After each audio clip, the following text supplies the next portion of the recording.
All right, good people. I think they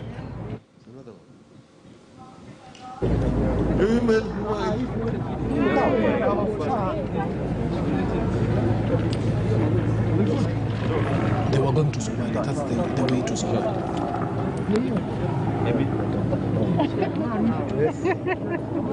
Can I see which hand?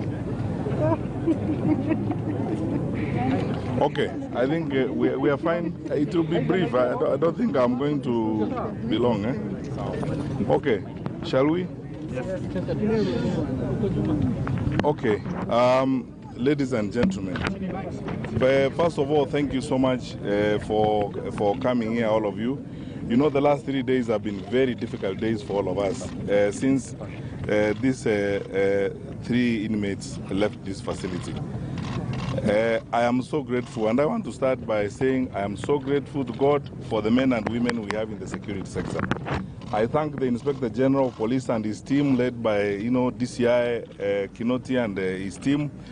I thank our Director General of the National Intelligence Service and his team, and the multi-agency framework that was put out to conduct a massive manhunt for these 3. I was here on Monday night, and I said we are all committed and we will deploy all the resources, because His Excellency the President had instructed that we deploy every possible resource at our disposal to get these 3. And I'm so grateful that our colleagues in the security sector have worked so hard the last 3 days through the multi-agency team that we have in place, and they have gotten these 3 convicts. Now, the real work begins.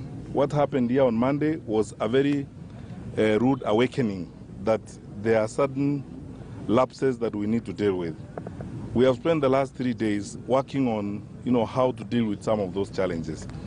And I pray to God that we never get here as a country, because the level of anxiety the country got into was unnecessary because of the lapses that were here.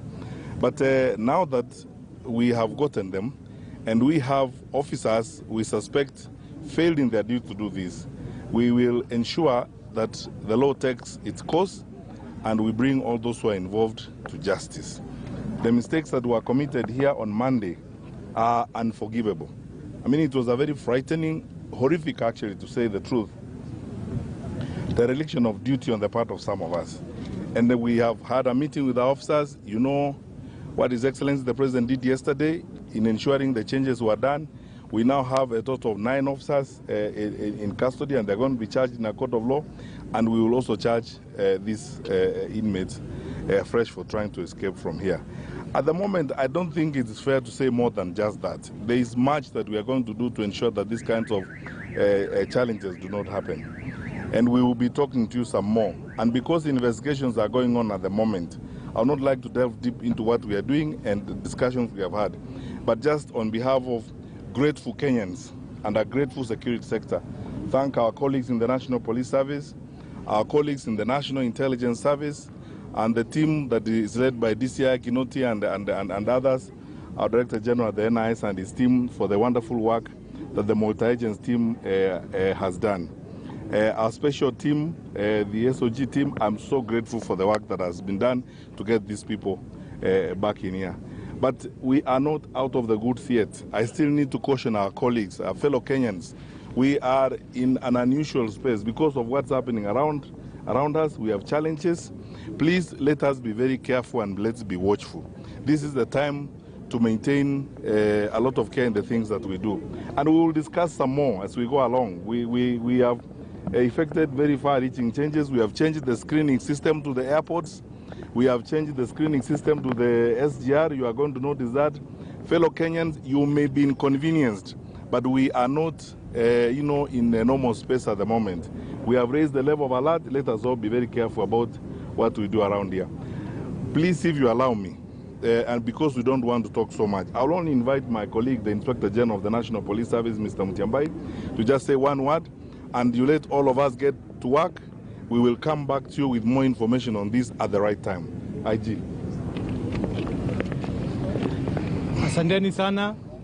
In addition to what CS has said, I'd like to confirm to Kenyans, our manhunt, we were able to get the 3 inmates within the border of Tana River and Mwingi. They were deep in the bush. Our assessment, these people were moving towards Garissa and maybe finally to cross to Somalia.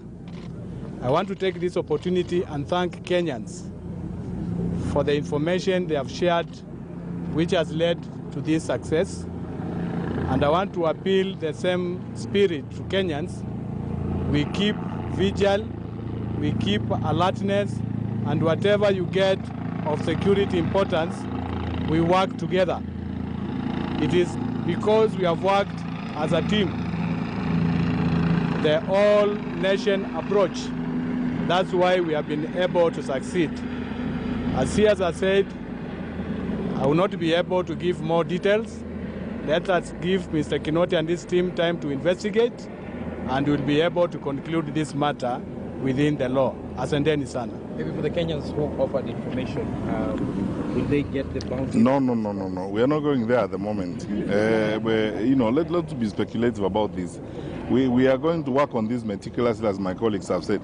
The reason why we are here, for example, with CS Musheru, is that we have really looked at the entire ICT infrastructure in this place. And a partnership between us and the Ministry of ICT will immediately reconfigure this, because there are certain lapses, as I said, including our ICT deployment here, that got us into this in the first place. So government is going to deploy very heavily to ensure that these kinds of mistakes do not happen again.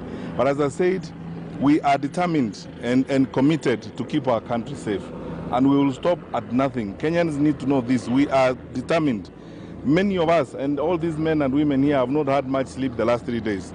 It's because it's a duty we love doing, and because we love our country, and this is the best way we can serve our country. I thank these men and women. Please cooperate with our security forces wherever you find them. Cooperate with the police, cooperate with the teams we have out. We are patrolling everywhere now because we want to make sure that we are alert and ready for any challenges that we may face.